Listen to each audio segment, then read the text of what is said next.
2076 सालको अन्त्य र 2077 सालको आगमन मानव समुदायको लागि निकै चुनौतीपूर्ण रहेको छ।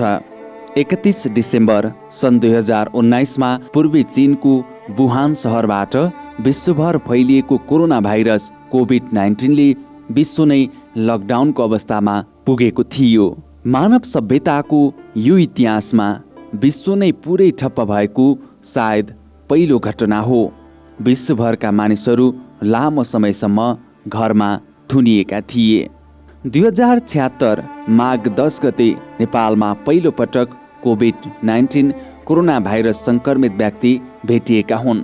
चीनबाट फर्किएका उनको उपचार भएर घर फर्किएपछि दोस्रो संक्रमित 2076 चैत्र 10 गते भेटिएका हुन्। त्यसपछि खुल्ला सिमाना रहेको छिमेकी भारतमा संक्रमितको संख्या बढ्न थालेपछि नेपालले पनि 2076 चैत्र 11 गतेदेखि देशमा लकडाउनको घोषणा गरेको थियो। लकडाउनले नेपालमा सबै क्षेत्र प्रभावित पारेको छ। विकास निर्माण र अन्य गतिविधिहरू लामो समयसम्म ठप्प रहे। कोरोना भाइरसलाई फैलिन नदिन सबैभन्दा राम्रो उपाय भनेको नै एकान्तवास भएकोले सबै घरभित्र नै बसेका छन्। विश्व नै यो भाइरसबाट थला परिरहेको बेला यो भाइरसबाट बच्न गुल्मे जिल्लामा रहेका नगर तथा गाउँपालिकाहरूले पनि विभिन्न कदमहरू चालेका छन्। भारत तथा अन्य तेस्रो मुलुकबाट फर्कने नागरिकहरूको उद्धारमा जुटिरहेका छन्।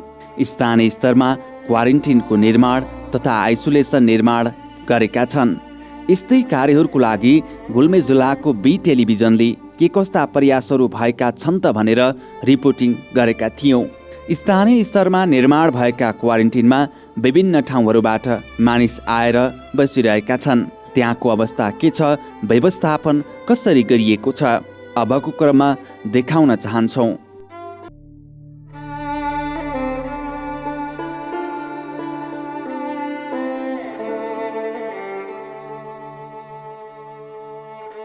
वेदबहादुर नेपाली, छत्रकोट 4 मौलीपुर।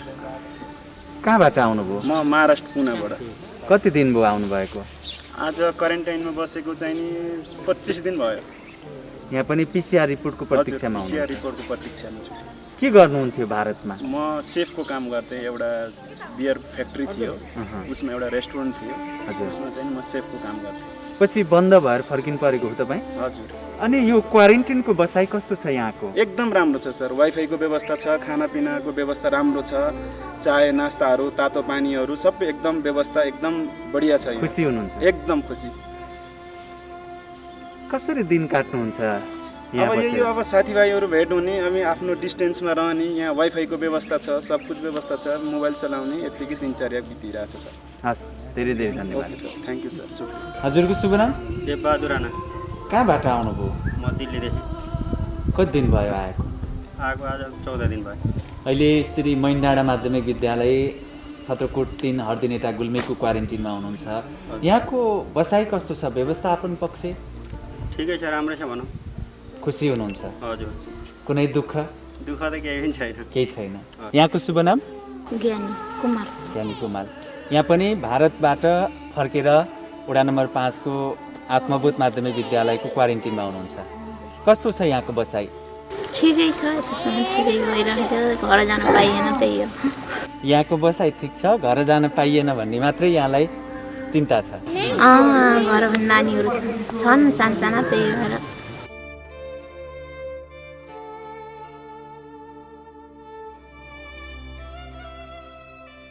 नमस्कार, कार्यक्रम कोरोना विशेषमा यहाँहरूलाई स्वागत छ। हामीले कार्यक्रम कोरोना विशेषमा रहेर गुल्मे जिल्लाका विभिन्न स्थानीय तहहरूले के कस्ता कार्यहरू गरेका छन् भन्ने बारेमा पछिल्लो समय यहाँहरूको माझमा देखाउँदै आएका छौँ। हामीले छत्रकोट गाउँपालिकाको सबै वडाहरूमा पुगेर त्यहाँ भइरहेका गतिविधिको बारेमा वडा अध्यक्षज्यू लगायत सम्बन्धित निकाय र क्वारेन्टिनमा बसिरहनुभएका महानुभावहरूसँगको अन्तर्वार्ता यहाँहरूलाई प्रस्तुत गरिसकेका छौँ। आज यसै सन्दर्भमा कुराकानी गर्नको लागि छत्रकोट गाउँपालिकाको उपाध्यक्ष नर्मदा भण्डारी हामीसँग हुनुहुन्छ। उहाँसँग हामीले क्वारेन्टिन व्यवस्थापन, त्यसै गरी यो कोरोना भाइरस जब नेपालमा प्रवेश गर्यो, लकडाउनको बीचमा घरेलु हिंसा लगायत अन्य हिंसाहरू कतिको बढे, के कस्ता न्यायिक समितिमा घटनाहरू आएका छन् लगायत अन्य विषयवस्तुमा कुराकानी गर्नेछौँ। आउनुहोस् उहाँलाई स्वागत गरौँ। स्वागत छ यहाँलाई। धन्यवाद। आरामै हुनुहुन्छ? आरामै छ। तपाईँहरू आरामै हुनुहुन्छ? ठिक छ। कोरोनाको महामारी छ, कसरी काममा खटिरहनु भएको छ यो समयमा?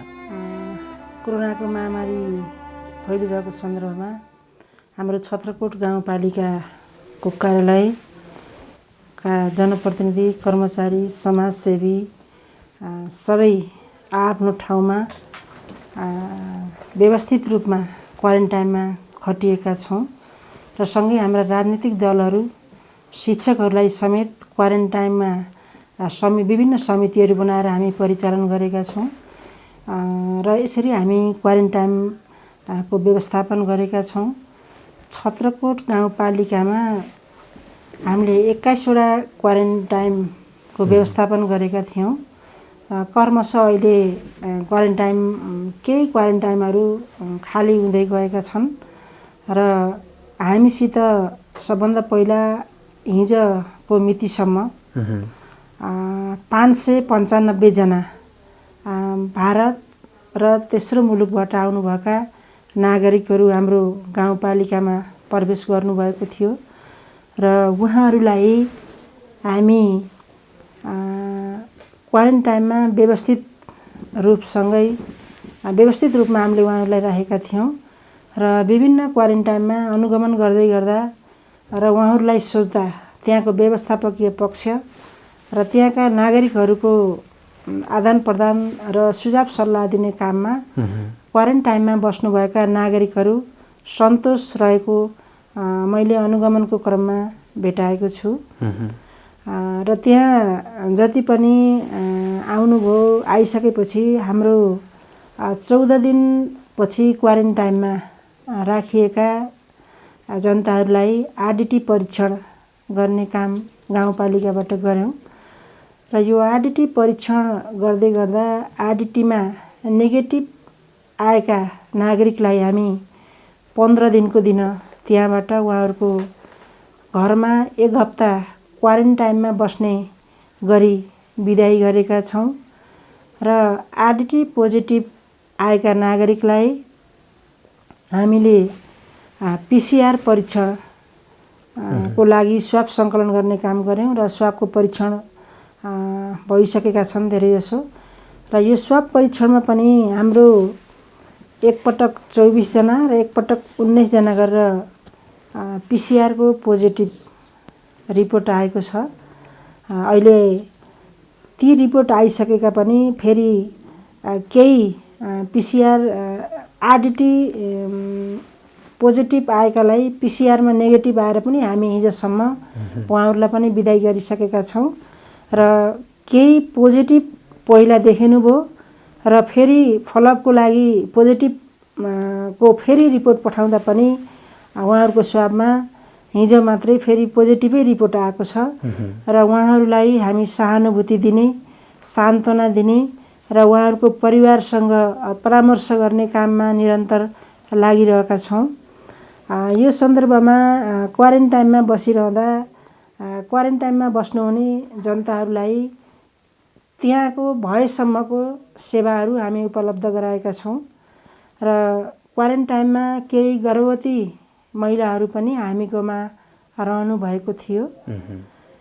ती गर्भवती महिलाहरूको लागि हाम्रो स्वास्थ्य संस्थाबाट स्वास्थ्य कर्मजीवहरूले उहाँहरूको समय अवधि पहिचान गरिसकेपछि गर्भावस्थामा खुवाउनु पर्ने औषधि अवस्थाहरू उपलब्ध गराउनु भएको छ र त्यो गर्भावस्थामा खुवाउनु पर्ने औषधिहरू उपलब्ध गराइसकेपछि उहाँहरूलाई निरन्तरता दिएको छ र हाम्रो छत्रकोट गाउँपालिकामा फेरि हामीले गत सालदेखि गर्भवती महिलाहरूलाई निःशुल्क रूपमा आइरन चक्की सङ्घीय सरकारले व्यवस्थापन गर्दा गर्दै पनि छत्रकोट गाउँपालिकाले क्याल्सियम खानुपर्ने अब गर्भवती अवस्थामा क्याल्सियम खानुपर्ने भएका कारण यहाँ गाउँ कार्यपालिकाको कार्यालयबाट निःशुल्क रूपमा हामीले क्याल्सियम पनि उपलब्ध गराएर ती गर्भवती आमाहरूलाई सुरक्षित गर्ने काम यो गाउँपालिकाले गरिरहेका छौँ। यो मैले अरू कुरा बिचमा पनि जोडौँला, जस्तो क्वारेन्टिनमा बस्नु भएकोहरू तपाईँहरू अनुगमनमा पनि जानुभएको थियो उहाँको आत्मबल उच्च बनाउनको लागि। हामी 1-2वटा कार्यक्रममा तपाईँहरूसँग सँगै पनि गयौँ र हामी अगाडि पछाडि पनि त्यहाँ जाँदाखेरि उहाँहरूको एउटै गुनासो थियो कि हाम्रो रिपोर्ट चाहिँ ढिला आयो। अरू कुरामा खुसी हुनुहुन्थ्यो र सुत्केरी त्यसै गरी गर्भावस्थाको महिलाहरूको बारेमा यहाँले कुराकानी गरिहाल्नुभयो। उहाँहरूले पनि त्यति धेरै असन्तुष्टि जनाउनु भएन। अब यो बिचमा उहाँको स्वास्थ्यमा होइन उहाँको मनोसामाजिक हिसाबले गर्भवती र सुत्केरी महिलाहरूलाई चाहिँ यो कोरोनाको प्रभाव कस्तो पर्यो होला? कोरोनाको प्रभाव हामीलाई के हुन्छ, रोगै लाग्यो भने मरिहालिन्छ कि भन्ने त्रास पहिला सुरुमा हामी सबै नागरिकमा भेटायौँ र पछि क्रमशः उहाँहरूलाई सहानुभूति दिने यो केही होइन, तर सजग र सतर्क हामी बन्नुपर्छ, तर यसबाट त्यति बढी डराउनु हुँदैन भन्ने सुझाव सल्लाह दिँदै उहाँहरूको त्यो जुन त्रासको भाव चाहिँ हटेको हामीले महसुस गरेका थियौँ। र गर्भवती महिलाहरू मात्रै नभएर क्वारेन्टाइनमा बस्नुभएका जनताहरूलाई पनि सम्भव भए ठाउँमा अन्डाहरू, फलफुलहरू, कुनै क्वारेन्टाइनमा दुधहरू निःशुल्क रूपमा पनि हाम्रो जनताहरू, स्थानीय जनताहरूले नै क्वारेन्टाइनमा लगेर दुध क्वारेन्टाइनमा बसेका जनताहरूलाई निःशुल्क रूपमा वितरण गर्नुभएको हामीले जानकारी लिएका छौँ। यसरी दुःखमा समस्यामा परेका जनताहरूलाई आफ्नो घरको उत्पादन निःशुल्क रूपमा लगेर वितरण गर्नुहुने सम्पूर्ण जनतालाई जुनसुकै क्षेत्रबाट सहयोग गर्नुभएको छ भने पनि छत्रकोट गाउँपालिकाको तर्फबाट हामी धन्यवाद दिन चाहन्छौँ। अब यही कोरोनाकै महामारीकै विषयमा आधारित रहेर हामीले कुराकानी गरिरहेका छौँ। यो जब लकडाउन भयो नि, लकडाउनमा तपाईँ त न्यायिक समितिको संयोजक पनि हो, कस्तो कस्तो प्रकारका कति पहिलेभन्दा धेरै सङ्ख्या बढ्यो कि कम भयो कि के पाउनुभयो? घरेलु हिंसा, महिला हिंसा? न्यायिक समितिमा हामी बसिरहँदा मैले यो कार्यालयको तर्फबाट भन्नुपर्दा अब जस्तो यो लकडाउनको कारणले हाम्रो छत्रकोट गाउँपालिकामा महिलाहरूमाथि हिंसा बढेको छैन। यहाँको जुनसुकै जनप्रतिनिधि, कर्मचारी, समाजसेवी, राजनीतिक दलहरू, हाम्रा सुरक्षाकर्मीहरू, पत्रकारहरू सबैले चाहिँ आफ्नो क्षेत्रबाट निर्वाह असाध्यै मेहनतका साथ गर्नुभएको छ। यो मेहनत हाम्रो छत्रकोट गाउँपालिकामा सफल भएको मैले महसुस गरेकी छु। अगाडि पछाडि आउने घटनाक्रमभन्दा यो बिचमा कमै आए। तपाईँहरूले अहिलेसम्म बाहिर पठाउनु भएको छ यहाँबाट कुनै त्यस्ता घटना यहाँ मिल्न नसकेर? हामीले यो लकडाउनमा यहाँ मिल्न नसकेर बाहिर पठाएको केस छैन।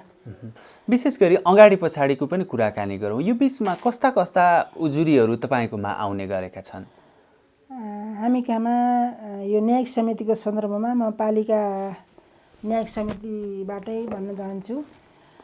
हाम्रो गाउँपालिकामा विशेषतः 7 सिमानाहरू मिचिएका, अनि बाटो खन्दाखेरि बाटो रोक्का गरिदिनु पर्यो, हाम्रो जग्गाहरू जाने भयो, हामी जग्गा दिन्नौँ भन्ने यस्ता कुराहरूका निवेदनहरू, अनि अंशबन्डा जस्तो हाम्रो अंश लगाउँदाखेरि मलाई यति दिन भनेको, यहाँबाट दिन भनेको, यहाँबाट दाइले या भाइले दिनु भएन भन्ने यस्ता सामान्य कुराहरूका उजुरीहरू हामी कहाँ आइपुगे र श्रीमान श्रीमतीहरूको बिचमा खाना लाउन नदिने, अनि श्रीमतीलाई चाहिँ माइतमा भएको घरमा बस्न नसकेर माइत गएको श्रीमतीलाई चाहिँ श्रीमानहरूले लिन नजाने, आफ्नो चाहिँ अभिभावकत्व ग्रहण नगर्ने जस्ता निवेदनहरू आएका थिए।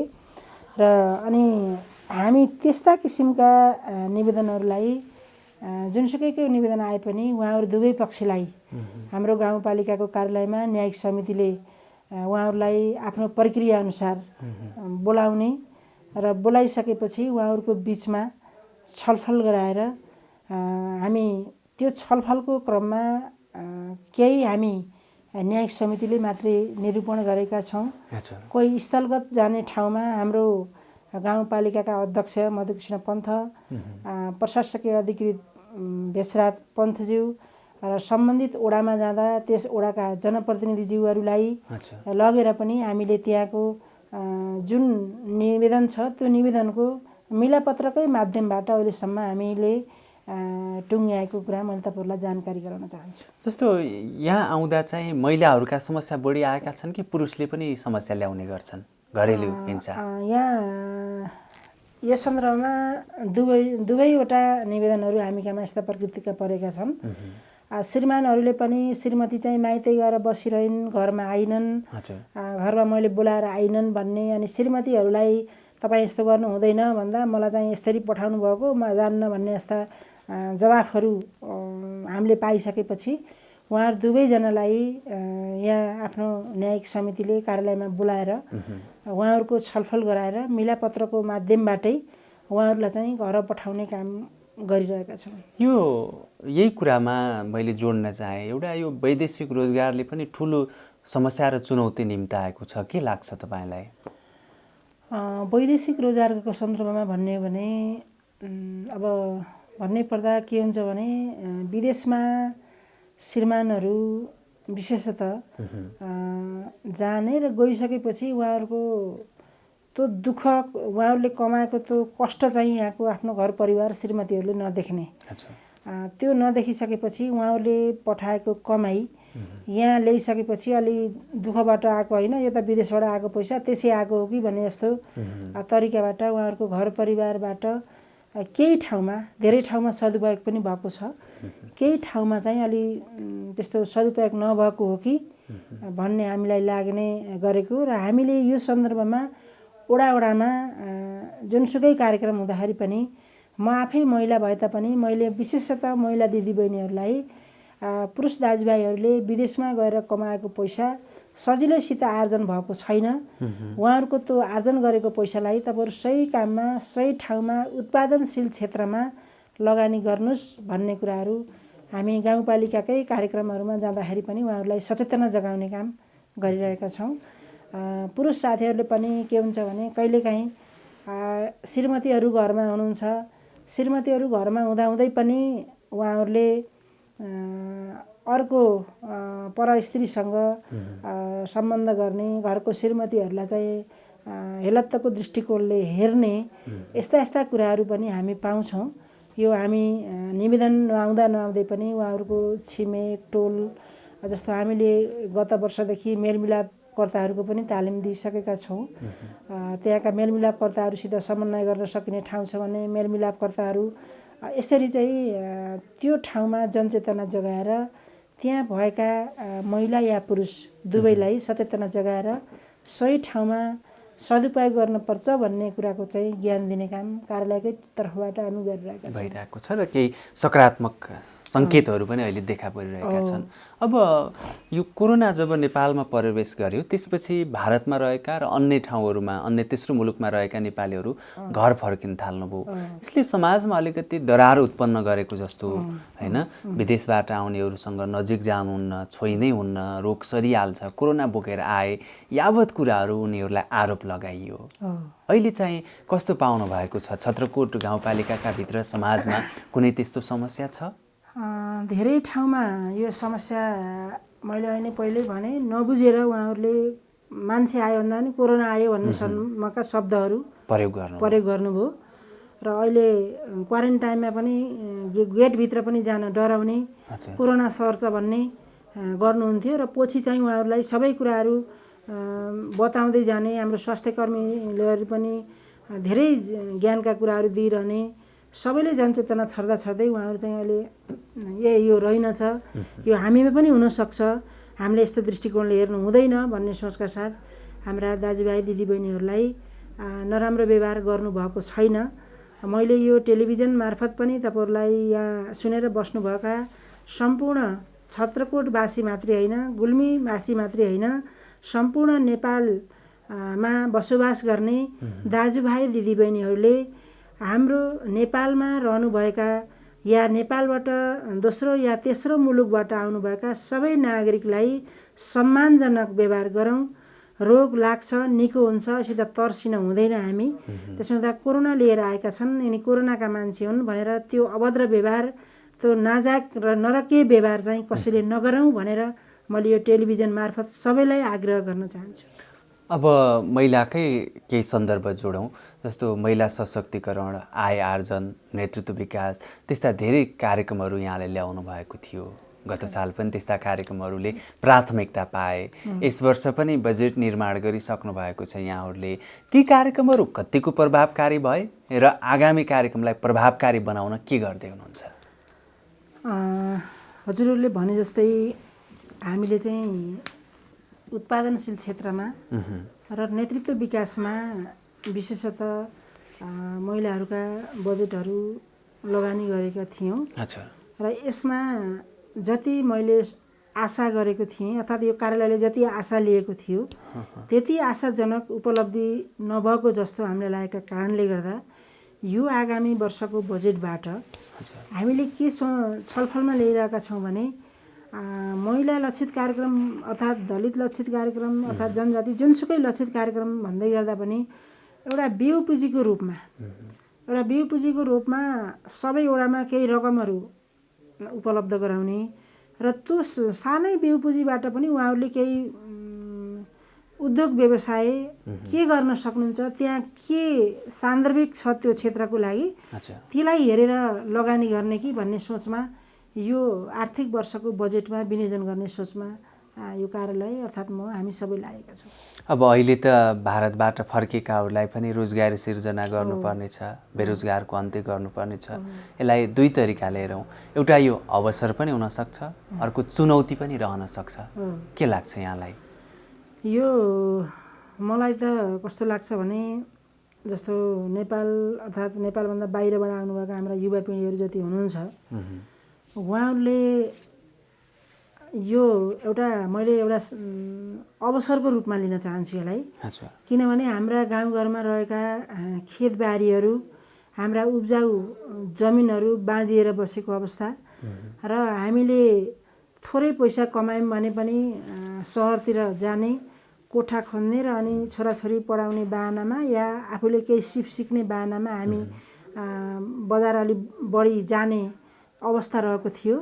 र अहिलेको यो कोरोना आइसकेपछि अलिकति मलाई लागेको छ हाम्रै काठमाडौँ अब बुटोल यो प्रदेशका अब जुनसुकै क्षेत्रमा बस्नुभएका बजारैमा बस्ने व्यक्तिहरूलाई पनि होइन पहाडको घरमा जानु पर्दो रहेछ, गाउँघर चाहिँदो रहेछ भन्ने अलिकति महसुस गर्नुभएको छ भन्ने मैले ठानेकी छु। र यसरी बाहिरबाट फर्केर आउने हाम्रो युवा पिँढीलाई हामीले अहिले भनेका पनि छौँ। अब केही उत्पादनशील क्षेत्रमा, कृषि क्षेत्रमा हामीले धेरै लगानी गरेर यो वर्ष चाहिँ कृषि वर्षको रूपमा हामीले बजेट लैजानुपर्छ भनेर सोच बनाएका छौँ र त्यही अनुसार बजेट विनियोजन गरेका छौँ हामीले। बाहिरबाट फर्केर आउनुभएका युवाहरूले उहाँहरूको इच्छा र चाहना, उहाँहरूसित भएको क्षमता, उहाँहरूले विदेशमा गएर केही सिकेर आउनुभएको पनि हुनसक्छ। त्यसो हुँदाखेरि उहाँहरूको इच्छा चाहना, त्यहाँको स्थानीय ठाउँको भूगोलमा उत्पादन भएर जान सक्ने कुन किसिमको हुन्छ त्यसैलाई चाहिँ हामीले लैजाने सोचमा बसेका छौँ। र यसलाई चुनौती र अवसर यो दुवै नै हो। तर विशेषतः हाम्रो पहाड भूमिमा हाम्रा यिनी बाँझिएर बसेका खेतबारीहरू हाम्रा अलिअलि कोरिन्छन् कि भन्ने आशा पनि हामीलाई लागेको छ। र यो लकडाउनको क्रममा हामीले गाउँपालिकाले लकडाउनमा बाहिरबाट आउनुभएका जनताहरू अर्थात् घरमै पनि बस्नुभएका जनताहरूलाई लकडाउनको पालना गरेर तपाईँहरूले सुन्तला, कागती र कफीको लागि हाम्रो कृषि ज्ञान केन्द्र तमगासबाटै हामीले परामर्श लिएर कति बाई कतिका खाल्टा कसरी खन्दा उत्पादन बढी हुन्छ भनेर छलफल गरेर उहाँहरूको परामर्शको आधारमा हामीले लकडाउनभरिका खाल्टा खन्नुभएका किसानहरूलाई उहाँहरूले खनेका खाल्टा अनुगमन गरेर उहाँहरूको निवेदनको आधारमा हामीले कागती बिरुवा र कफीका बिरुवाहरू निःशुल्क रूपमा उपलब्ध गराएर यो उत्पादन क्षेत्रमा अगाडि लानुपर्छ भन्ने सोचमा हामी बसेका छौँ। अब अनुगमनको पाटोको थोरै कुराकानी गरौँ। गत आर्थिक वर्षमा यसैमा अझै थोरै मैले कोरोनाकै सन्दर्भमा भन्न चाहन्छु।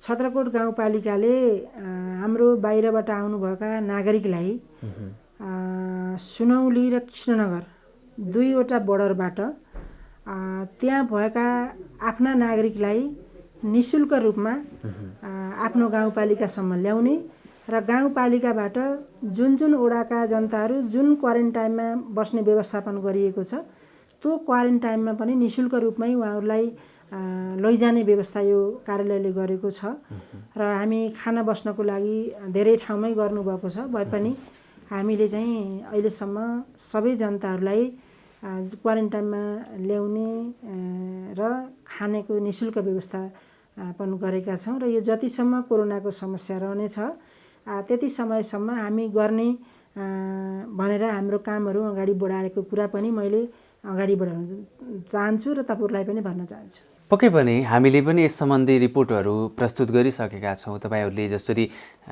बोर्डरसम्मै गएर उहाँहरूलाई ल्याउनु भएको छ, खासमा यो त स्थानीय तहको काम होइन, तर पनि यहाँहरूले गर्नुभएको छ, उहाँहरूले पनि राम्रो फिडब्याक दिनुभएको थियो। अब हामी अन्त्यतर्फ छौँ। यो गत आर्थिक वर्षमा थुप्रै योजनाहरू गाउँपालिकामा सञ्चालन भए, कति समापन हुने चरणमा पनि छन्, कति बहुवर्षीय पनि छन्। तपाईँहरू अनुगमन निरीक्षणमा जाँदा त्यहाँ मापदण्ड अनुसार मापदण्ड पुरा गरेर बनाउनु भएको पाउनुहुन्छ कि कतै गल्ती गर्दाखेरि सुधार्ने मौका पनि दिनुहुन्छ? के छ अवस्था? हामी अनुगमनको सिलसिलामा प्रारम्भमै पनि हामीहरू त्यहाँ पुग्ने गर्ने र कामको प्रारम्भ भइसकेपछि पनि त्यहाँको मेटेरियलहरू राख्नुपर्ने छ भने कस्तो मेटेरियलहरू राख्नुभएको छ भनेर पुग्ने र यो सकिएपछि पनि त्यहाँ पुगेर त्यसको अनुगमन गर्ने गरेका छौँ। र कतिपय ठाउँमा प्रारम्भमा पुग्न नसकी हामी बिचमा पुगेका छौँ र कतिपय ठाउँमा हामी प्राविधिक जीवहरूले पटक पटक त्यसको निगरानी गरिरहनु भएको हुन्छ र हामी अन्तिम चरणमा पनि अनुगमनमा पुगेका हुन्छौँ। यो अवस्थामा जाँदा हामीले त्यहाँ कोही ठाउँमा हामीले सुधार्न पर्ने सल्लाह सुझाव पनि दिएर ती केही योजनाहरू सुध्रिएर बनेका पनि छन् र धेरै योजनाहरू हाम्रो इस्टिमेट अनुसार र जसरी गराउनु पर्ने थियो त्यही अनुसार नै भइरहेको हामीले देखेका छौँ र त्यही अनुसार भुक्तानी गरेका छौँ। र अब हामी भुक्तानी गर्दै गर्दा पनि यस कार्यालयले हाम्रो मूल्याङ्कनमा रकम छ भन्दैमा प्राविधिकले मूल्याङ्कनको आधारमा रकम विनियोजन भएभन्दा कमी आयो भने हामीले त्यसलाई त्यो रकम कटौती गरेर नै भुक्तानी गरेका छौँ। जस्तो अहिले त असारको अब अन्त्य छ, असार मसान्त लाग्दैछ, यो बिचमा थुप्रै अनुगमन गर्ने र भुक्तानी दिनुपर्ने हुन्छ। यसो गर्दा अलिकति हतार हुने देखिन्छ। तपाईँ चाहिँ के भन्नुहुन्छ यसलाई? यो सन्दर्भमा हामी योजनाहरू सम्पन्न भएका ठाउँमा अलि पहिल्यै पनि अनुगमन गर्ने जाने पटक पटक आउने जाने गरेका छौँ र अहिले असार मात्रै भन्दा पनि अब हाम्रा योजनाहरू 20-25सम्म सम्पन्न भएर पनि हामी 20-25सम्म पनि भुक्तानीहरू दिने काम गर्छौँ। त्यस सन्दर्भमा योजनाहरू सम्पन्न भए अर्थात् सुरुवात भएका छन् अर्थात् मध्यबिन्दुमा कहाँ पुगेका छन् ती योजनाहरू अनुगमनको टिम नै हामी त्यहाँ पुग्ने अनुगमन गर्ने त्यहाँको वस्तुस्थिति ल्याउने गर्ने गरिरहेका छौँ। र अब हतारको समय त असारमा अब पहिलाको जनताहरूलाई अझै पनि 4 वर्ष करिब स्थानीय तह आएको हुँदा पनि अलि छिटै काम गर्नुपर्छ, पैसा छिटै लैजानुपर्छ भन्ने उहाँहरूमा अझै पनि हामीले चेतना जगाउन नसकेको हो कि भन्ने लागेको छ। र यो तर पहिला भन्दा अहिले धेरै यो क्रम चाहिँ घटेको कुरा मैले तपाईँसित भन्छु। स्थानीय तहमा चाहिँ घटेको हामीले पनि पाएका छौँ।